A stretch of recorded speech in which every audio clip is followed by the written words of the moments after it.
Mississippi River to Congo Square. They be jumping and shucking in a second line, and the juju's good, baby, all the time. Oh, clap your hands, pick up your feet. We're going on down to Mystery Street. It's a place where the food and the music's hot. Like how they say that kid forgot. So get a bucket full of us and a pint of ale. Then you can suck their heads and pinch their tail. Get a belly full of soul in the blistery heat. We're going on down to Mystery Street. Gotta get back, gotta get me there. Gotta breathe me some of that bayou air. Where the gum is crawling, the bugs crawl. Oh, Louisiana, baby, you got it all.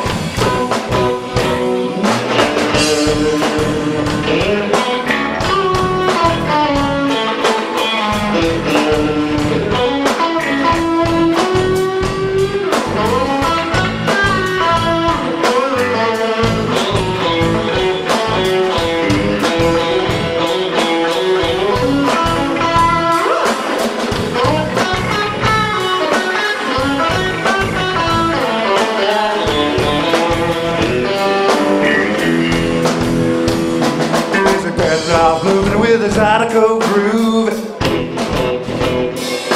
It gets in your feet and you just gotta move. So get your hat in your hand and your junk in the trunk. Get the whole thing moving through the Crescent City funk. It's a message of life with a voodoo beat. We're going on down to Mystery Street.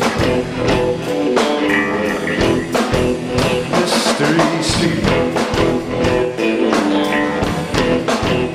Mystery Street. Mystery Street. Yeah, baby. I'll tell you what, all three of these gentlemen have quite a history in Seattle music, so I'm gonna do a little interview here before we get into our jam session.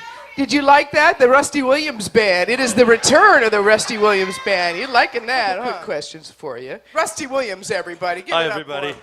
We're so glad you're here, alive and well. Alive and well, getting better every day. And you have quite a history. I've been reading about you.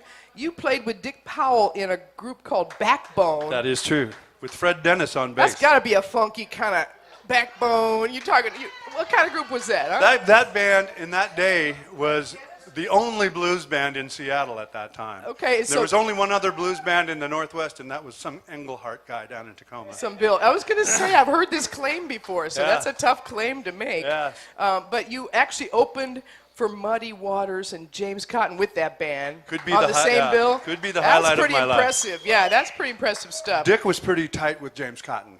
Still is. Cotton would stay at his house, and They're both still alive, Yeah. so they're still here. Yeah. There's some dead ones, but they're both still alive, all right? really. Well, I think Cotton's singing again too. I heard He somebody told me is. that. Well, a Yeah. little bit. So you had classical training. I did. Thanks to your mom? My mom was a virtuoso violinist. She traveled the country doing concerts. No kidding. Yeah. So classically trained on which instrument? Started on violin, and that didn't work out. And then Didn't work. saxophone, and you can't sing and play the saxophone. So I started playing the piano, and then this Hendrix guy showed up, and Changed your life, huh? forget about it. Yeah, everybody else had their life changed by him, too. You were also in a group called Bighorn.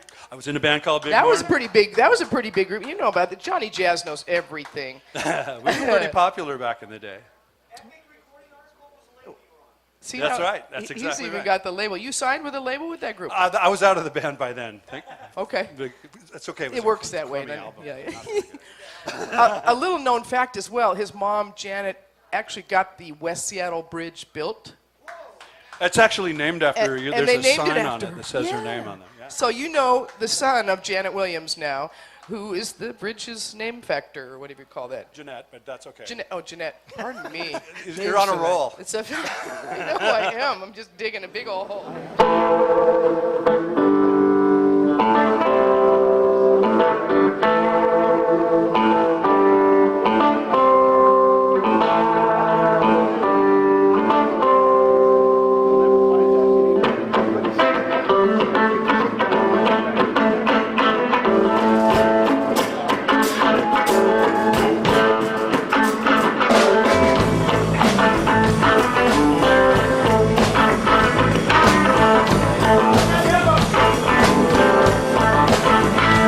I was born on the border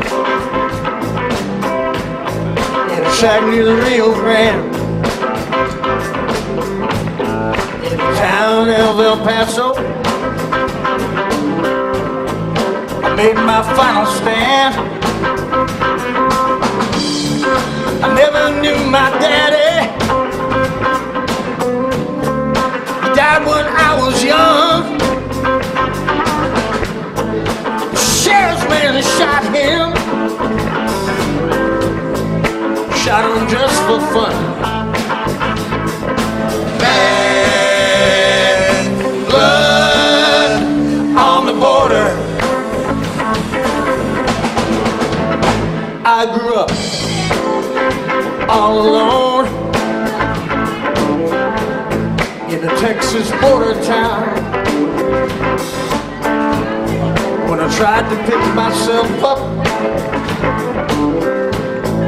the rednecks kept me down. Those men Smith and Wesson was my only friend. Take my life to the limit. Take your life to the end. Blood on the border.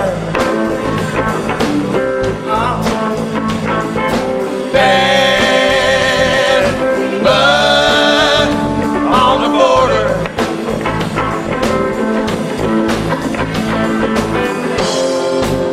And in my dreams, I'm not alone.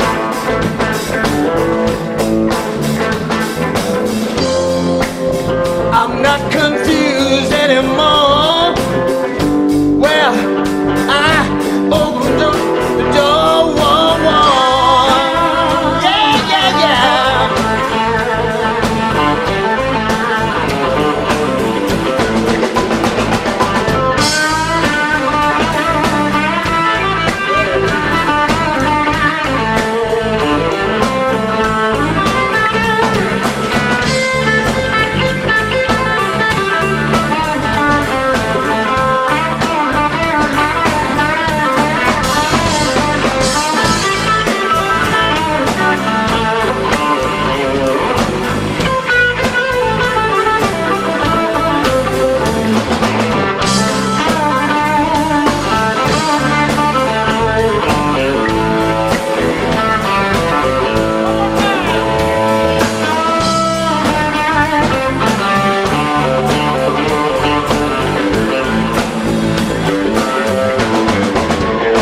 My whole life has had no meaning. Rusty Williams, don't care if I live or die. So I shot the sheriff's man. Now their widows cry. I stripped their bloody badges and left them there to die. Take my life to the limit. Take your life to the end. Bad blood on the border. Oh, yeah, yeah. Bad blood on the border. Yeah. Bad blood. Look out on the border. Here we go.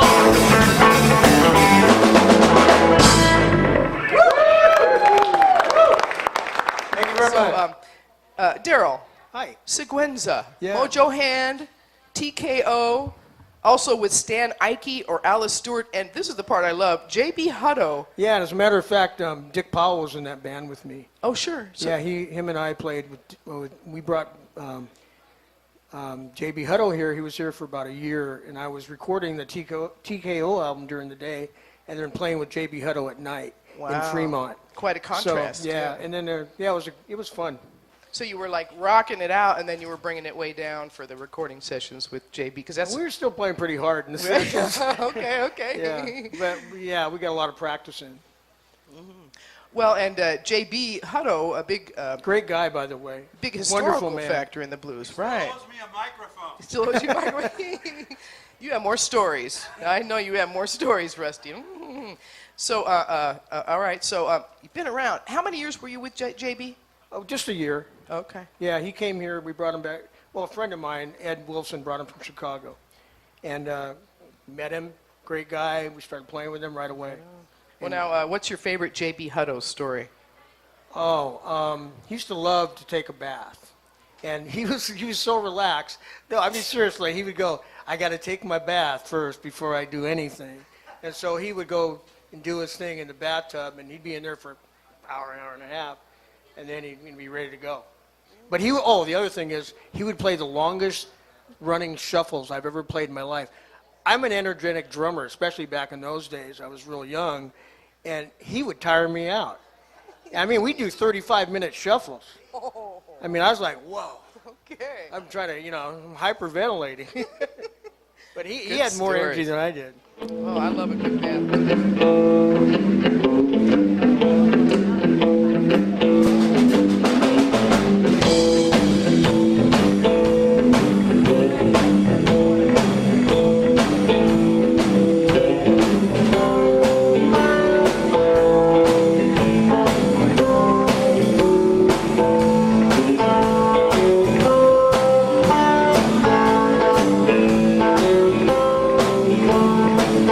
Well, I'm not here for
long. But don't turn me in, I'll leave you spinning in the wind. Turn around, baby, and I'm gone. I'll be gone, yeah. Cool breeze blowing through the trees. I'm a cool breeze. Go where I want and I'll do what I please. I'm a cool breeze. Well, I love you, baby, but can't you see? I'm a cool breeze. Doing what I please, what I please,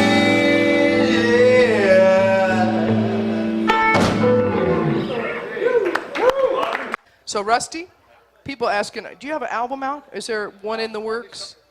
All these songs that you heard tonight are part of what we're trying to put together right now.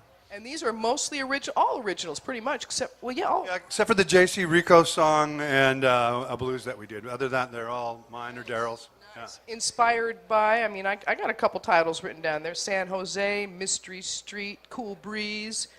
Tell me how you get inspired. Dance your way out of this one. I want to know what's behind that song. Okay, that's the one I want the story on. Well, you know, I write about people and places more than I write love songs, really. You know, there's plenty of love songs, and I like the lyrics to be interesting and maybe tell a story. So it comes from that, and the groove is crucial. Usually I start with a groove and try and find an idea to put to a groove, you know.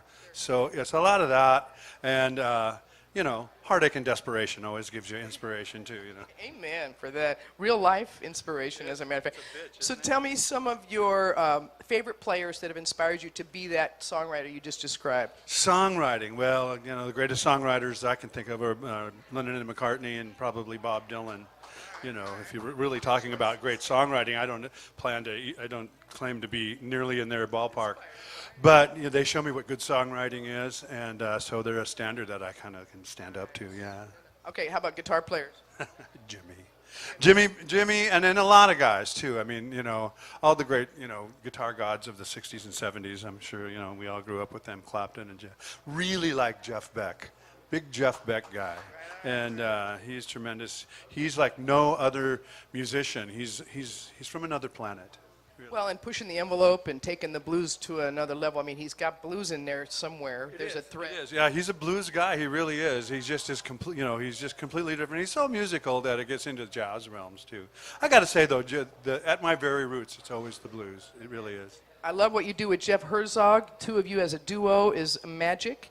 One of my favorite memories of the Portland Waterfront Blues Festival was seeing this guy and Jeff Jason. It was about the 19th floor of the Marriott after party. Oh my goodness, we tore up that room. They tore it up, but that was a fun night, a magical experience. So thanks for bringing what you bring to the scene. Rusty Williams, everybody, the Rusty Williams Band. Take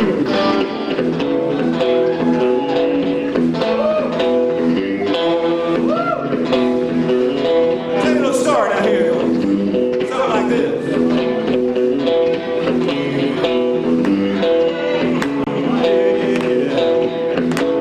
Well, now 6 months of running, you were all over town. Now you're shocked to find that your woman's gone. You got to blame somebody.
sir. I'm gonna blame him. No, you're not gonna blame yourself.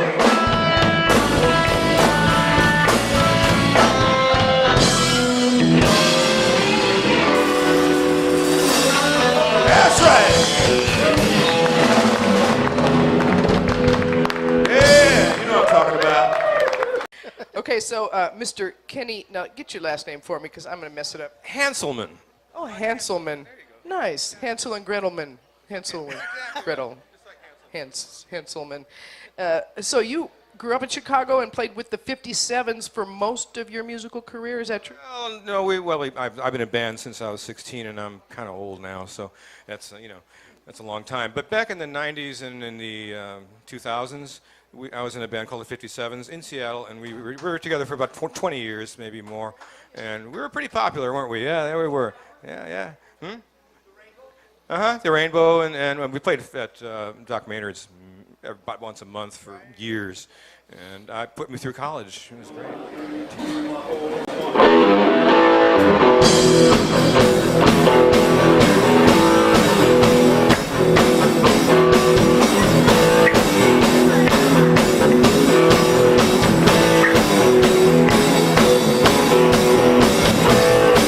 I got a ticket to nowhere.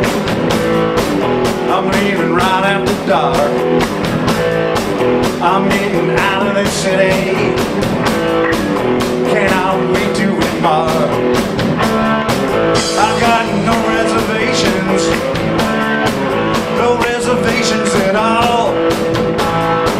'Cause I'm a fool with another mule kicking in my stall. I got a ticket to nowhere, and I'm gonna go right to the end of the line.